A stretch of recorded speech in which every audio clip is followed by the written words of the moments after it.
morning, everyone. And just before we get into the meat of the topic that I'm going to cover, it would just be nice to sort of show this bit of a summary of what the King's Foundation is and what the sort of the philosophy of it is, because I think that it really does sum up what we are and why we are all here today and what that does. So the King's Foundation is based on this philosophy of harmony. It's a book that His Majesty wrote when he was then His Royal Highness the Prince of Wales, and it covers a multitude of subjects, but at the heart of it is how humans interact with the environment in a sympathetic way through lots of things. And I think that is actually key to how we may and well move forward. The King's Foundation itself was formed in 1990, but not then as the King's Foundation. It's had a number of connotations, and then it has now become that. 1990, His Royal Highness the Prince of Wales, now His Majesty, wrote and talked about urbanism and how the threat of urbanism and the way in which architecture was going. A little similar actually to the way in which the rural sector was going at that time as well. 1990 for me was quite pivotal. It was when I graduated for the first time. Our career trajectories have sort of taken slightly different routes since 1990, but yes, I think. But it's quite interesting that I've found myself now working and representing the King. I was going to highlight this as well as, and just to get us into the mindset, and I know that I'm possibly sort of talking to people who are already in that mindset. I spend a lot of time talking to people who are not and trying to convince them that they're going to have to change. There is a generational issue at the moment, which we've highlighted in a very similar workshop to this. And our next workshop, we will be bringing two generations of the farming communities together and trying to start them having dialogue. And this came about because the current generation admitted that they realized that they weren't possibly listening or having that open dialogue over the kitchen table. There was a sort of a management system going on even within family farms, where it was the older generation that was still pushing. The new generation were coming out of agricultural college. My former life, I was that person, convincing them to use integrated pest management systems and things like that. They would go home and then just spray, plow, spray. And so it's been a really pivotal moment for me over the last 12 months to be part of workshops and to initiate these generations starting to speak. And when we talk about regenerative agriculture, that has to be at the heart of this. So why have I got a picture of lots of dots on there? Well, the reason behind this, and I wanted to highlight a study that was undertaken quite a few years ago now by my supervising professor, and it was actually to do with school playgrounds and the design of a school playground. If we can remember what it was like to be in a school playground, some of us might have been fortunate enough to have sort of things to play on, but it was basically a piece of tarmac.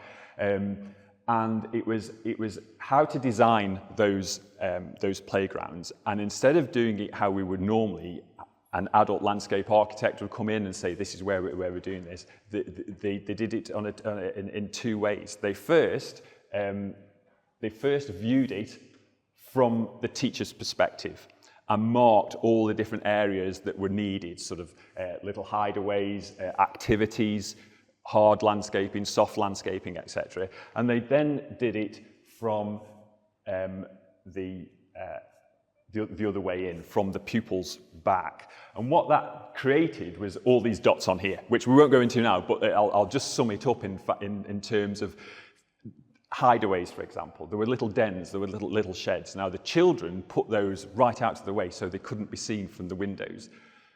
The teachers wanted those dens right up close so that they could look through and have a look and see what the children were up to when they were in those little dens. And what that created is, or what it highlights for us, is that there's those two polar opposite views on the same thing. And by combining the two, hopefully we can get something that everybody can benefit from. So I just wanted to sort of highlight that as a start to that. Before I got into what I misheard earlier as the boring part of my talk, but it's actually was the morning part of my talk, because I had some other slides for it. Before we go any further, I'd just like to highlight that we are a sort of apolitical. We have no political affiliation at all. So everything that I highlight here as I represent the King's Foundation is from a neutral perspective. And the second one is that I'd really like to thank a colleague from Dumfries House staff called Scott McPhee, who's currently undertaking a PhD, and by sheer chance, and it was actually through this that we got to speak to Scott through Satinda, and he was looking at regenerative agriculture. And so I've been able to, I'm not plagiarizing, but I've used a little bit of his text to look at when we look through. I don't need to tell you what is going on in Northern Ireland at the moment with your everything, and can I just say from a personal perspective, you have my sympathy, because it must be a very, very difficult time. I'll just, if I may, quote from the Highland Show. I was at the Highland Show, and the Scottish First Minister highlighted a number of things and launched a couple of things, and he is now, and I don't wish to wind anybody up here, but farm investment schemes, they're going to be putting 40 million into flexible capital support, including upfront grants of up to £20,000. And these are going to help farmers to improve efficiency and invest in climate-friendly practices with a priority to new entrants, young farmers, and this is the one for me that I find really interesting, small producers. I think moving forward, there's quite I think it's going to be quite an interesting one for those smaller producers. As the plane was coming through the clouds yesterday, I looked over, and for that 25-minute flight from Scotland over to here, the landscape was very, very similar. Looking at those houses and dotted, and I was trying to work out how many of those steadings were still farm steadings, and how many of those steadings and how much of that land around them belonged to the natives. And that's a bit of an interesting statistic there with regards to the fall, the actual level of area farmed is still about the same there. That million or so hectares that we have here. But the amount of farms, the number of farms has dropped. Again, I don't really need to tell you that, but I think it's quite an interesting one. And what I'd like to do is look at this a little bit more through the lens of back the history of the Dumfries House estate, because I think there's some quite interesting points to raise from that. And we think now that we're in a dilemma, and this is new. If we go back to the 1700s, it was actually exactly the same for those farmers then. Do we have some lessons to learn from that is really what I would like to look at. That's Dumfries House. We won't go into the broad history, but you'll see that there's the house itself with the formal setting, very capability Brown-esque, out with the formal area, and behind it, just out of interest, that is Home Farm. So the buildings at the back there is Home Farm, and also where we have our education side. And as I say, I took this quote from the Natural Capital Committee of 2014, and that highlights and sums up what natural capital is. And within estates, all of those elements, all those actors are very pertinent. And it's, especially going back in history, minerals for Dumfries House were one of the sources of creating the income. The mineral predominantly was coal, but it was a way in which we created that. So all those areas in that, I think they're quite pertinent. If we go back to the 1700s, we have this idyll, which perhaps we're trying to recreate in some ways with these new nature-based funding. But we can use our new technology to look at how we can best use that. But this age of improvement that was in the sort of the 17th, 18th century, especially in Scotland, looked at how we would move away from that, and we would start having this more industrial size of farming, and the turnip was pivotal in that. Now we won't have the conversation about what is a turnip and what is a swede and things like that. I think that would take us all day to discuss that. If anyone's got it and can put it into a sentence, please feel free. Whereas an Englishman teaching Scottish students about turnips, let me just say I found that a great challenge, a great challenge, and one for many debate. But I thought those two pictures I thought were quite useful in going from that sort of rural idyll, that pastoral farming system, to that more regimented. And as I say, I think there's opportunities where we can start to possibly look back at that. I felt a need to just highlight these. I actually nicked these from one of my lectures that I used to teach in my agronomy, showing how we'd moved on in settlements. So we'll sort of skip through those. But at some point, the point I'm wanting to ask in this is that at some point in this, and I'll move on to something a little bit more familiar. We went from that oxygen. We then started to mechanize.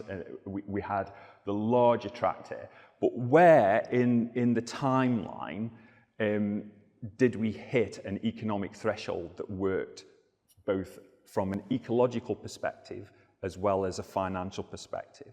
And I think for me that really is the big question, because have we gone past it? In my lifetime, that would have serviced a farm of 100 acres. We could have, probably a little bit. Actually, I'm lying. It was a 390T, and it was the four-wheel drive one. That's what we had. We had the massive 390T. But the grey Fergie was probably pivotal in that. Nowadays, we're using something like that on hectares and hectares. The agricultural industry seems to have been forced down a particular route of generating income, but never always looking at the actual amount that's in the VAT. And I know that from an accountancy perspective, you'll probably have a take on this. But I think what's really interesting is that have we passed that economical threshold with this? There's a little story behind this, isn't there? We were having a chat, and while we were having a chat, a certain professor just disappeared off for a moment or two and came back with what I'd said as a slide. One of your team had created that, so I felt obliged that I really should use that, and it was right.